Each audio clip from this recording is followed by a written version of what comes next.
যেহেতু কক্সবাজারের 117 কিলোমিটার ঝুঁকিপূর্ণ, তাই আমরা এখন ঢাকার কক্সবাজারগুলোতে আমরা সমুদ্র বিলাস করব।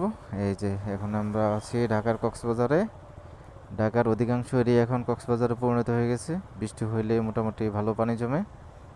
আর এখন আর কষ্ট করে কক্সবাজার যাওয়া লাগবে না। যদি এটার পাশে ভালো সুন্দর একটা রাস্তা থাকতো মেরিন ড্রাইভের মতো, তাহলে আরও ভালো হইতো। তাহলে আমরা সমুদ্র বিলাস সাথে হচ্ছে মেরিন ড্রাইভের ফিল, আর সাথে যদি ছোটোখাটো একটা পাহাড় থাকতো তারা আরও ভালো হইতো। মোটামুটি সমুদ্র, পাহাড়, মেরিন ড্রাইভ সব ধরনের ফিল নেওয়া যেত।